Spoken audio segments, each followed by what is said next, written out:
parou para pensar porque em certas situações você reage de uma forma que você mesmo não se conhece, também não entende o porquê? É como se sem perceber você estivesse repetindo os mesmos padrões de comportamento. A verdade é que desde a infância a gente aprende a esconder partes de quem realmente a gente é. E a gente faz isso inconscientemente para que a gente seja aceito.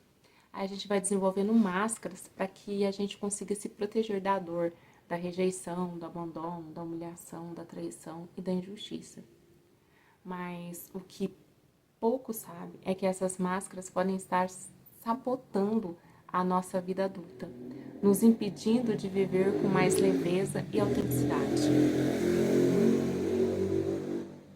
No vídeo de hoje, a gente vai mergulhar na raiz dessas feridas emocionais e entender como que elas se formam e de que maneira elas influenciam nos nossos relacionamentos, na nossa autoestima e também nas nossas escolhas.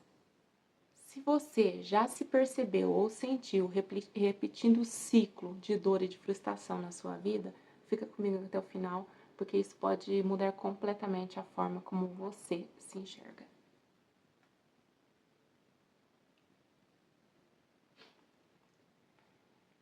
Desde o nascimento, a gente busca amor, acolhimento e pertencimento.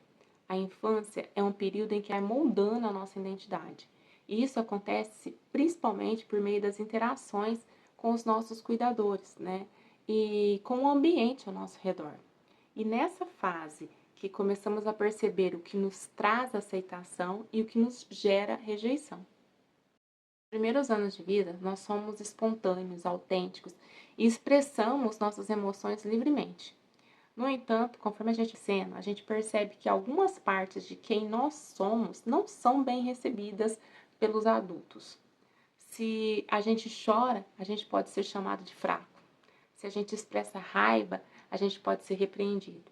Se a gente mostra muita vulnerabilidade, a gente pode ser ignorado. E assim a gente vai aprendendo uma lição silenciosa, mas bem poderosa, que ser quem realmente nós somos pode nos causar dor.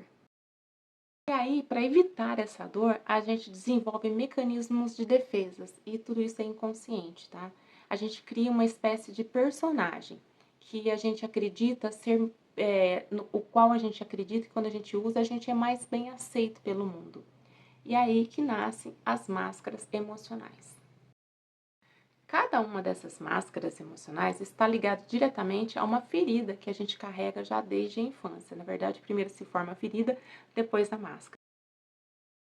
As feridas emocionais são como cicatrizes invisíveis que a gente carrega nas nossas almas.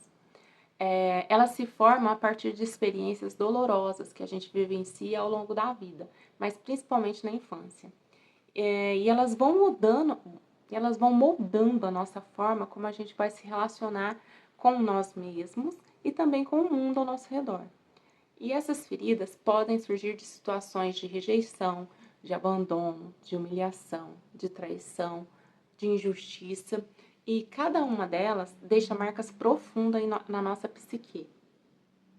E sim, elas podem nos aprisionar em padrões de comportamento e relacionamentos que nos impedem de viver plenamente.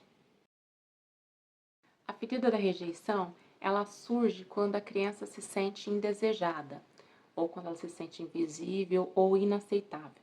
Isso pode ocorrer quando os pais não demonstram afeto ou quando a criança percebe que precisa ser de um jeito específico para ser aceita pelos pais.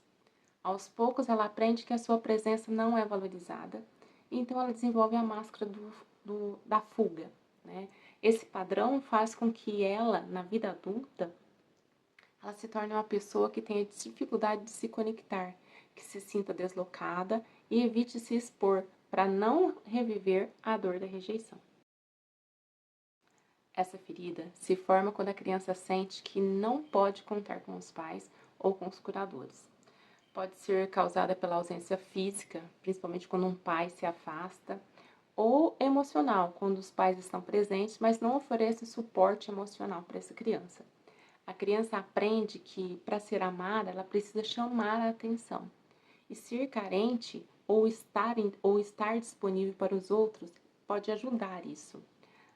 Na vida adulta, isso se reflete em um medo intenso de solidão, de dependência emocional e necessidade constante de validação.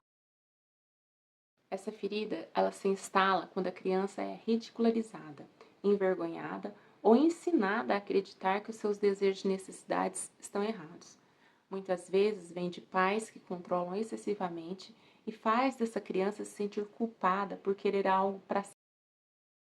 Para evitar mais dor, ela desenvolve a máscara do masoquista, tornando-se alguém que se anula, sempre coloca os outros em primeiro lugar e que acredita que merece sofrer. A depressão surge quando a criança se sente enganada ou traída por aqueles em quem deveria confiar. Pode acontecer quando os pais não cumprem promessas, quando são inconsistentes ou demonstram favoritismo entre irmãos. Isso gera um sentimento de desconfiança e necessidade de controle. Como resposta, a criança cria uma máscara do controlador, pois acredita que se dominar a situação e prever tudo o que vai acontecer ao seu redor, pode evitar de ser traída novamente. Na vida adulta, isso se traduz em dificuldade para delegar, necessidade de estar sempre certa e também desconfiança constante dos outros nos relacionamentos. Existe um custo para manter essas máscaras. No início, essas máscaras parecem nos proteger. Elas nos ajudam a navegar pelo mundo e sem que a gente se sinta exposto e se sinta mais protegido. Mas com o tempo, elas deixam de ser uma proteção e se tornam uma prisão. Passamos a acreditar que somos essas máscaras e esquecemos quem realmente a gente é. A gente vai perdendo a nossa espontaneidade, a nossa autenticidade e muitas vezes a gente continua repetindo padrões de dor sem perceber. E um primeiro passo para a gente começar a curar essas feridas e essas máscaras que a gente cria é reconhecer que elas existem. O segundo é aceitar que, embora tenha sido necessário no passado criar essas máscaras, hoje a gente pode escolher agir de forma diferente. E a gente consegue isso com um autoconhecimento, com um acolhimento e com um olhar mais amoroso sobre nós mesmos. A gente podemos nos libertar dessas armaduras e nos reconectar com a nossa essência verdadeira. Esse tema e quer entender melhor como cada uma dessas feridas emocionais impacta a sua vida, tem uma ótima notícia. Nos próximos vídeos eu vou falar sobre cada uma delas em detalhe, desde como elas se formam até como podemos curá-las. Então, já se inscreve no canal, ativa o sininho e me conta aí nos comentários qual dessas feridas você acha que mais influencia a sua vida. Isso, um beijo. Tchau. Aproveite e assista outros vídeos do canal e se inscreva. Vou adorar te ter por aqui.